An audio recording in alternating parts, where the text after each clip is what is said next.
কিন্তু এবার মৃত্যুর পরে এত জায়গায় লাশ নিয়ে যাওয়া হলো, কিন্তু আমার ছেলেটা এবার জুতাটা হারায়নি।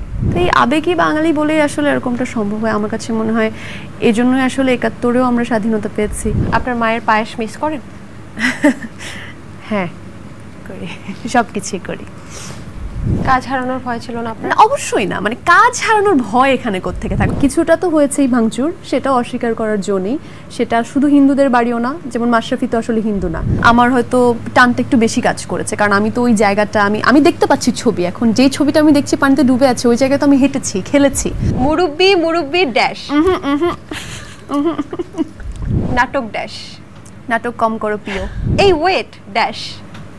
ও আচ্ছা, এই wait, it's my turn now. মায়ের বুকটা খালি করে দাপিয়ে বেড়াও তুমি কোন সুখে, রাজাকার মারছো না তো, ওরা বাংলা মায়ের দামাল ছেলে।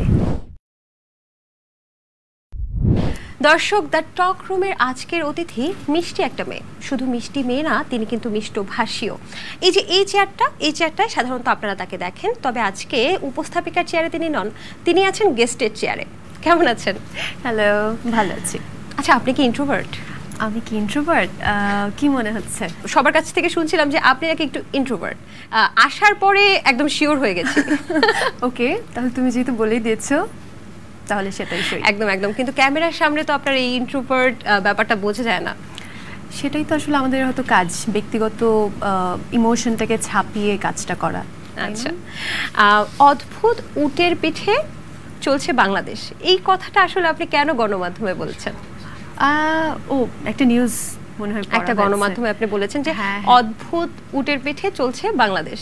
কেন মনে একটা লেখা আছে, এটা আসলে আমার কথা তো নয়। অদ্ভুত উটের পিঠে চলেছে স্বদেশ, আমরা এই বাক্যটা সবাই জানি।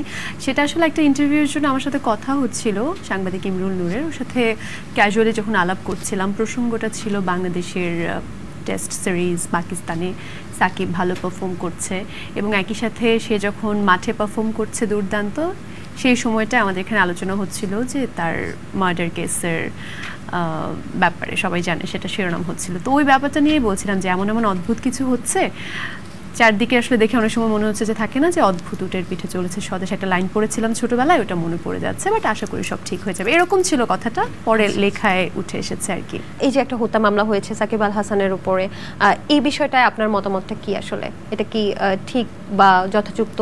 এটা আসলে ওই যে একটু হাস্যকর একটা ব্যাপারই বটে জিনিসটা, বা এটা কেউই আসলে ভালোভাবে গ্রহণ করেনি, সেটা কম বেশি সবাই সেই মতামতটা দিয়েছেও।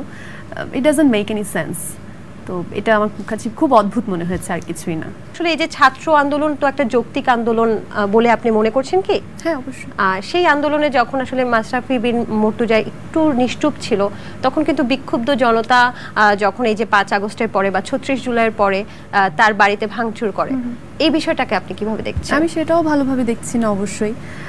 মানে কোনো রকম ভাঙচুর, কারো বাড়িতে আক্রমণ করা, সেটা যেই হোক, এটা আমি কখনোই সাপোর্ট করি না, ওটা নিয়েও কথা বলেছি। বাট আন্দোলনের সময়টায় মানুষের ইমোশনটা অন্যরকম ছিল এবং আন্দোলনের প্রথম থেকে আমি আন্দোলনের পক্ষেই ছিলাম, বেশিরভাগ মানুষই তাই ছিল। মাশরাফি বিন মুর্তজা চুপ ছিলেন, এটা নিয়ে ভক্তদের একটা ক্ষোভ ছিল, আমারও অভিমান ছিল, আমিও সেই জিনিসটা নিয়ে কথা বলেছি।